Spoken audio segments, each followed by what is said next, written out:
வணக்கம். நான் சித்த ஆயுர்வேத வைத்தியர் தினேஷ் பேசுகிறேன்.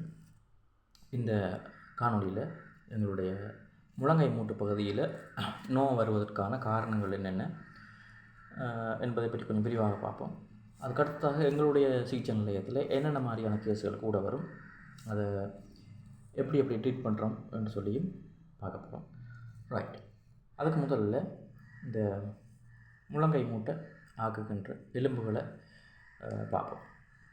ரைட். இது உங்களுக்கு சின்ன ஒரு விளக்கத்துக்காக, சரியா? ஆக்சுவலாக உள்ளுக்க உங்களுடைய முழங்கை மூட்டு எப்படி இருக்குமென்னு காட்டுறதுக்காக இந்த படத்தை காட்டுறேன்.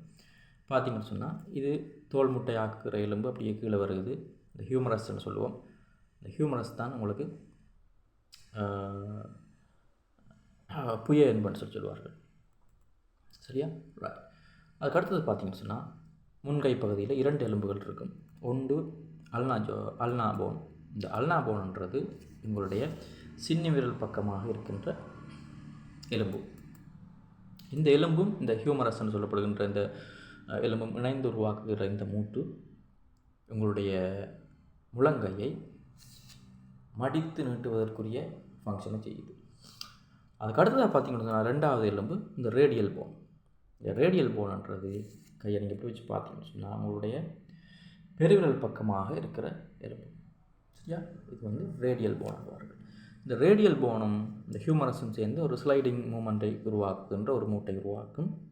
இது என்ன ஃபங்க்ஷனை செய்யும்னு சொன்னால், உங்களுடைய கையை உள்ளங்கை பகுதியை இப்படி வச்சிருக்கிறது, இப்படி கவுக்கிறது, இப்படி நிமித்துறது, இப்படி கவுக்கிறது, இந்த அசைவை உருவாக்குறது வந்து இந்த ரேடியல் அண்ட் ஹியூமரஸ் சேர்ந்து உருவாக்குகிற இந்த மூட்டு.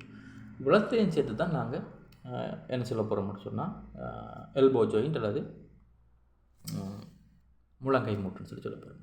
அதுக்கு அடுத்ததாக பார்க்க வேண்டிய விஷயம் உண்டு. இதில் பாருங்கள், இது வந்து நான் உள்பக்கம் என்று சொன்னான் தானே. இந்த அல்னா உள்பக்கம், அதாவது சின்ன விரல் பக்கம் உள்பக்கம். இந்த ஹியூமரஸ்ன்ற இந்த மொழி மாதிரி இருக்கிற இந்த ரவுண்ட் ஷேப்பை நாங்கள் கெண்டைல்ஸ்ன்னு சொல்லுவோம். எல்லா எலும்புகள்லையும் அப்படி தான் இந்த மொழி மாதிரி இருக்கிற பகுதியை கெண்டைல்ஸ் சொல்லுவோம். இந்த கெண்டைல்ஸுக்கு மேலே காணப்படுகின்ற அந்த ஒரு அகலமான அமைப்பை எபிகெண்டைல்னு சொல்லுவோம். எப்பினா மேலே, எபிகெண்டைல்னு சொல்லுவோம். அவை இது உள்புறமாக இருக்கிறபடியால் இது மீடியல் எபிகெண்டைல். வெளிப்புறமாக இதே மாதிரி அமைப்போடு காணப்படும். அதாவது இந்த ரேடியல் போனோடு சேர்ந்து அதை வந்து லெட்ரல் எபிகெண்டைல்னு சொல்லுவோம். இது அடிஷனலாக ஒரு டேர்ம். இதை வச்சு சில டிசீஸ்கள் கதைக்க போகிறோம், சில நோய்களுக்கான காரணங்கள் கதைக்க போகிறோம். அதுக்காக இதை சொல்கிறேன். ரைட்.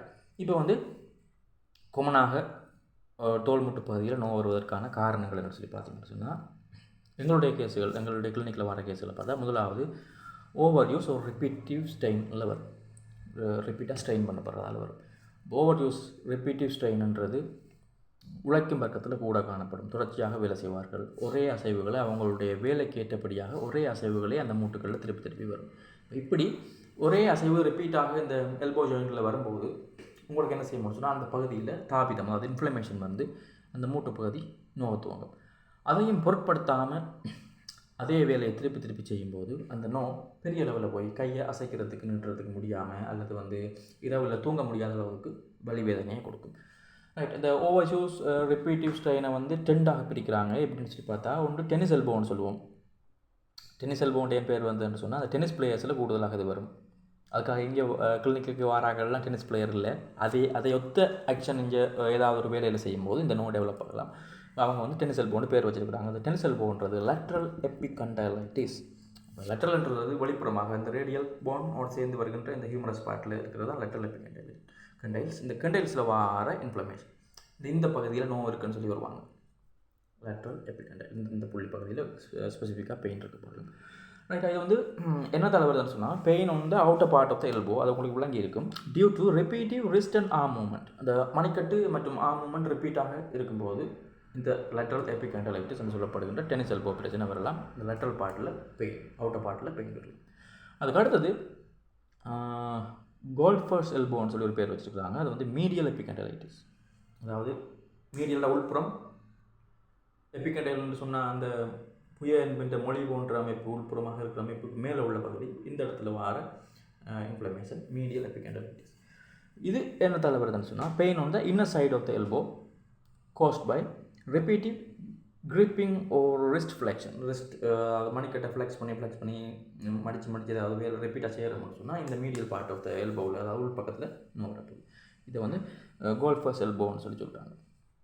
இது வந்து ஓவர் யூஸாலையும் ரிப்பீட்டாக ஸ்ட்ரெயின் பண்ணப்படுறதாலையும் வர நோவுக்கான காரணங்கள். அடுத்தது இன்ஜரிஸ், அடிபடுறது. இப்போ இன்ஜரிஸில் பார்த்தீங்கன்னு சொன்னால் ஒன்று இழுபடுறது, மடங்குப்படுறது எல்லாமே வரும்.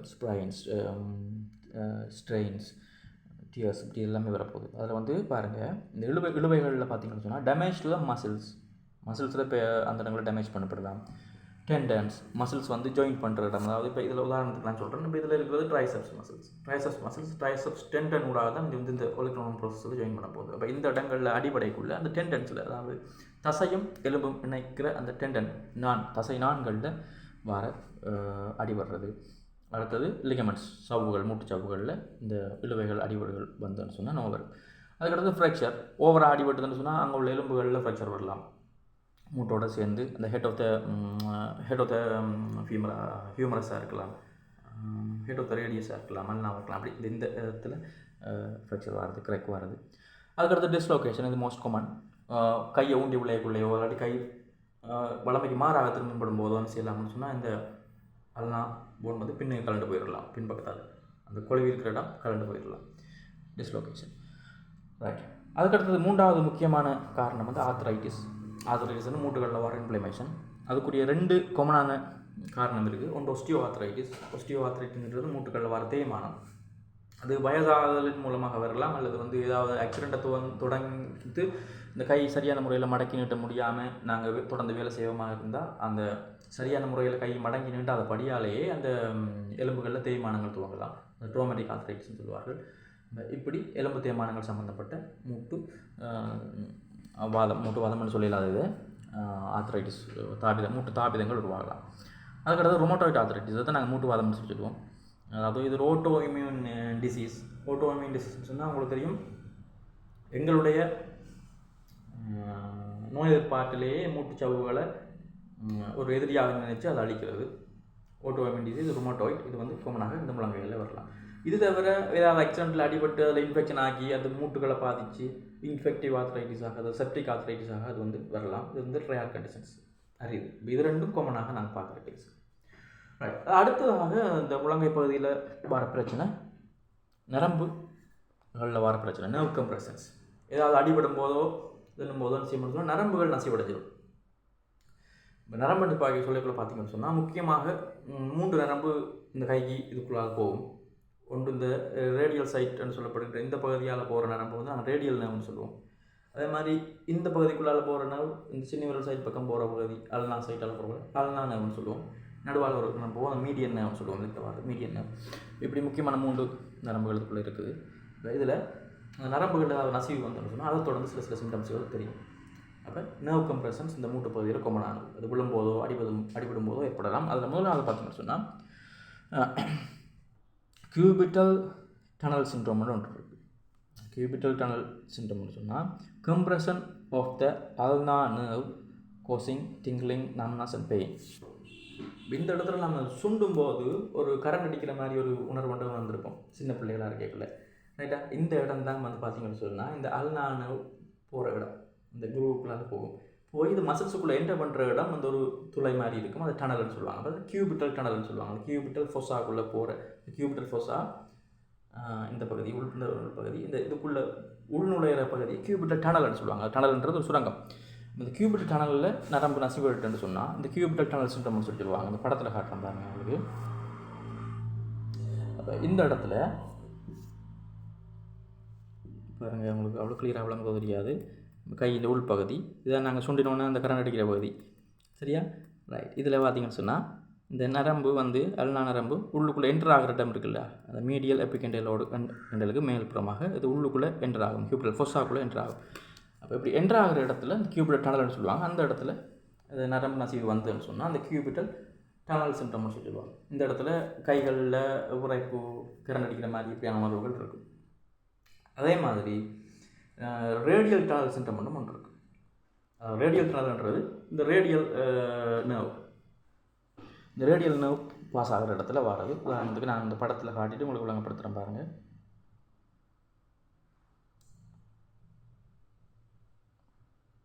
ரைட். இந்த பகுதி பார்க்க தெரியுது. இந்த கையை நீங்கள் எப்படி வச்சு பிடிச்சிங்கன்னு சொன்னால், கவுட்டு பிடிச்சிங்கன்னு சொன்னால் இந்த லெட்டரல் பார்ட் அவுட்டர் பார்ட்டிலேருந்து இன்ன பாட்டுக்கு இந்த இடத்துல இருக்கிற அந்த நரம்பு வார இடம் தான் ரேடியல் டனல். அப்போ இந்த ரேடியல் டனல் நினைக்கிறோம் நீங்கள் வந்து இதுக்குள்ளே பெயிண்ட் இருக்கிற மாதிரி நீங்கள் ஃபீல் பண்ணுவீங்க. இந்த ரேடியல் டனல் சிம்டத்துலேயும் வந்து இந்த முழங்கையில் நோவு இருக்கும். இது ரெண்டும் நர்வ் கம்ப்ரெஷனால் வர காமனான டிஸார்டர்ஸ். மீடியன் பிரான்ச்சில் பெருசாக இல்லை. அடுத்தது பர்சைட்டிஸ். இந்த பர்சான்றது என்னென்னு சொல்லி பார்த்தீங்கன்னு சொன்னால், நான் சொன்னேன் ஒரு தசைனா டெண்டன் போய் எலும்போடு ஜாயின் பண்ணுற இடத்துல அது மடங்கப்படுற இடங்களில் உராய்வுகளை குறைக்கிறதுக்கு ஒரு குஷன் போன்ற அமைப்பு இருக்கும், ஒரு பேட் மாதிரி இருக்கும். அது வந்து பேர்சான்னு சொல்லுவோம். அந்த பேர்சா காமனாக பார்த்தீங்கன்னு சொன்னால் இந்த ஒலிக்ரோனன் ப்ராசஸுக்கு மேலே, அதாவது இந்த ட்ரைசெப்ஸ் டெண்டன் வார இடத்துல இதுக்குள்ள ஒரு பேர்சா இருக்குது காமனாக இதில் வாரது. இப்போ இந்த காமனாக இருக்கிற இந்த பேர்சாவில் வார இன்ஃப்ளமேஷன், அதாவது அடிபட்டு அது பாதிக்கப்பட்டு வீங்கினா இந்த பர்சைட்டிஸ் வரும். உதாரணத்துக்கு பாருங்கள், அதை ஒன்று தான் குறிப்பிட்டிருக்கிறாங்க. அப்படி olecranon bursitis, inflammation of the bursa at the back of the elbow, often caused by the repetitive pressure or trauma. திருப்பி இந்த இடத்துல அழுத்தம் மாறுது, திருப்பி இந்த இடத்துல அடிபடுறது. அதன் மூலமாக இந்த டெண்டன் போய் இந்த ஒலிக்ரோனல் ப்ரெஷரில் ஜாயின் பண்ணுற இடத்துல அதுக்குள்ளே உராய்வை தடுக்கிற முகமாக இதுக்குள்ளே ஒரு பேட் இருக்கும். அந்த பேர்சா, அந்த பேர்சாவில் வர பெயின், அதில் வர தாபிதம் பர்சைட்டிஸ்ன்னு சொல்லுவார்கள். ஆகவே அது இந்த இடத்துல வரலாம். உங்களுடைய எல்போ ஜாயிண்ட்டில் அது பெயின் இருக்கிற மாதிரி காட்டும். எல்போ ஜாயிண்ட்டோட சேர்ந்த அமைப்புகள்லாம் அவையும். ரைட். அதை விட முக்கியமானது டெண்டனைட்டிஸ் ஒரு டெண்டனோபதி, இன்ஃப்ளமேஷன் ஒரு degeneration of the tendons due to overuse of strain. ஏற்கனவே பார்த்த மாதிரி திருப்பி அதை அலக்கழிச்சு வேலை செஞ்சுட்டு இருக்கக்குள்ளே அதை ஹீல் பண்ணுறதுக்குரிய அவகாசம் கொடுக்காத பட்சத்தில் இந்த மசில்ஸுகள் ஜாயின் பண்ணுற டெண்டன்ஸுகளில் வந்து தாபிதம் வரலாம். அதுவும் டெண்டனைட்டிஸ். இது என்ன செய்ய முடியும்னா எல்போ ஜாயிண்ட்டை சரௌண்ட் பண்ணி வரபடியால் உங்களுக்கு முழங்கை மூட்டில் உங்களுக்கு நோய் இருக்கிற மாதிரி இருக்குது. அதை விட infection or in or around the elbow joint can cause swelling, redness and pain. இதை நம்ம அடிபட்டு இதில் ஏதாவது ஓப்பன் பூண்டுகள் ஏதாவது வந்து அதை தொடர்ந்து இன்ஃபெக்ஷன் பெறலாம், அல்லது ஜென்ரலாக உடம்பு ஃபுல்லாக இன்ஃபெக்ஷன் வரும்போது இந்த இடத்துல இன்ஃபெக்ஷன் பெறலாம். ஓகே. அடுத்தது அதர் கோசஸ் பார்த்தீங்கன்னு சொன்னால் கவுட், அடுத்தது சூடோ கவுட்னு சொல்லி ஒரு ஆர்த்ரைட்டிஸ் இருக்குது. அதாவது எங்களுடைய உடலில் இந்த யூரிக் ஆசிட் கிறிஸ்டல்ஸ் வந்து கூடும்போது அது கிறிஸ்டல்ஸாக வந்து மூட்டுகளுக்கு இடையில் வடியும். அப்போ அதில் இந்த கவுட் ஆர்த்ரைட்டிஸ்லேயும் இந்த எல்போ பெயின் வரலாம். அது காமனாக இந்த கால் பெருவிரல்களில் தான் கூட இருக்கும், இதுலேயும் வரலாம். ரைட்டா. அடுத்தது ரிஃபர்ட் பெயின். ஒரு இடத்துல பிரச்சனை இருக்கும், இன்னொரு இடத்துல நோவு தெரியும். உண்மையிலேயே எல்போவில் பெயின் தெரியும், ஆனால் கோஸ் வந்து எல்போவிலேயே இருக்காது, அதாவது முழங்கையிலேயே இருக்காது. முழங்கையில் பிரச்சனை இருக்காது, ஆனால் முழங்கையில் நோவு தெரியும். இது என்ன மாதிரி கேசஸ்ன்னு பார்த்தீங்கன்னா pain from shoulder or neck issue. அது வந்து என்ன செய்ய முடியும் சொன்னால் நெக் களத்தில் இந்த தோள்பட்டையில் உள்ள பெயின்கள் என்ன செய்ய முடியும்னா இங்கே ஃபீல் ஆகும். இங்கே பிரச்சனை இருக்கும்போது இங்கே ஃபீல் ஆகும். மற்ற நரம்புகள் ஒன்று தொடர்பட்டது தானே. அப்போ இங்கே பிரச்சனை வரும்போது இங்கே ரேடியேட்டிங் பெயின் வந்து இங்கே தெரிய பார்க்கும். அது உண்மையிலேயே காரணம் வந்து முழங்கையாக இருக்காது, இங்கே கழுத்து ஷோல்டர் பிரச்சனையாக இருக்கும். இப்போ நாங்கள் அதை சரியாக டயக்னோஸ் பண்ணி அதுக்குரிய ட்ரீட்மெண்ட் கொடுத்தா இந்த பெயின் அடுப்பட்டுரும். அடுத்த ligament tears, particularly ulnar collateral ligament in athletes like basketball players. இப்போ லிகமெண்ட்னா மூட்டு சாவுகள் கிழிபடுறது, இந்த அல்னா சைட்டில் அல்னா கோலட்ரல் லிகமெண்ட்ஸ் கிழிபடுறது. இது வந்து விளையாடுறாக்களில் வரும், பாஸ்கெட் பால் போன்ற விளையாடுறாக்களில் வரும்னு சொல்லியிருக்கு. ஆனாலும் கொஞ்சம் காமனாக பார்த்தா விழுந்து கைகள் மடங்கப்பட்டு டியர்ஸோட வாராக்கள் இருக்குது. பார்ஷல் டியர்ஸ்ன்னு சொன்னால் நாங்கள் ஈஸியாக மேனேஜ் பண்ண கூடிய மாதிரி இருக்குது. ரைட். இப்போ ஓவராலாக இவ்வளவு காரணங்கள் இருக்குது முழங்கை மூட்டில் பிரச்சனை வர்றது. எங்களுடைய கிளினிக்கில் என்ன மாதிரி கேஸுகள் வருது சொன்னால் அந்த டென்னிஸ் எல்போ பிரச்சனை வரும் கூடுதலாக. அதே மாதிரி இந்த கோல்ஃபஸ் எல்போவா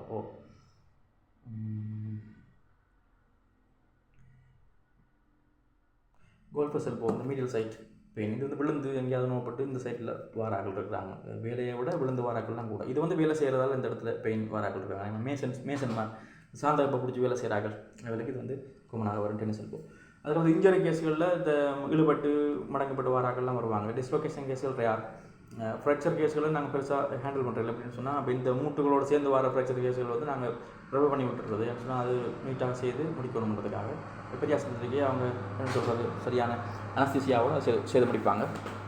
அதுக்கடுத்தது பார்த்திங்கன்னு சொன்னால் ஆர்த்ரைட்டிஸ் கேஸுகள், ரொமோட்டாய்டு ஆர்த்ரைட்டிஸ் பார்த்துருக்குறோம். ஆனால் எல்போவில் பெயின் அந்த மாதிரி நான் என்னுடைய அனுபவத்தில் பார்க்கல. நர்வ் கம்ப்ரெஷன்ஸ் வந்திருக்கு, கியூபிட்டல் டனல் சிண்ட்ரோம் வந்திருக்கு, ரேடியல் டனல் சிண்ட்ரோம் வந்திருக்கு, பர்சைட்டிஸ் வந்திருக்கு, டெண்டனைட்டிஸ் வந்துருக்கு. இன்ஃபெக்ஷன் கேஸுகள் நாங்கள் எடுத்து செய்கிறதில்ல. இன்ஃபெக்ஷன் என்று சொல்லி நாங்கள் டயக்னோஸ் பண்ணும்போது அதை வந்து பெரிய ஆஸ்பத்திரி, அதாவது ஆங்கில வைத்தியத்துக்கு அனுப்பி விட்ருவோம். கவுட்டும் நாங்கள் பார்த்ததில்லை. லிகமெண்ட் பார்ஷல் டியர்ஸுக்கு ஃபுல் டியர் வந்து ஹேண்டில் பண்ணுறதில்ல. ரைட். இப்போ இதுக்கெல்லாம் என்ன, எங்களுடைய இன்டர்னல் மெடிசின்ஸ், அதே மாதிரி எக்ஸ்டர்னல் தெரப்பிஸ், இந்த எல்லா இன்ஃப்ளமேட்டிக் கண்டிஷனுக்கும் வந்து எக்ஸ்டர்னல் தெரப்பிஸ் எங்கள்கிட்ட திறமாக வேலை செய்யும். 10 முதற்கொண்டு, ஒத்தனம் முதற்கொண்டு, ஆயில் அப்ளிகேஷன் முதற்கொண்டு எல்லாமே வந்து நல்லா கான்செப்ட் பண்ணும். இதில் சஃபர் பண்ணி நிறைய காலமாக, இப்போ இந்த டென்னிஸ் எல்போ பிரச்சனையெல்லாம் நீண்ட காலமாக நோய் மாறாமல் இருந்து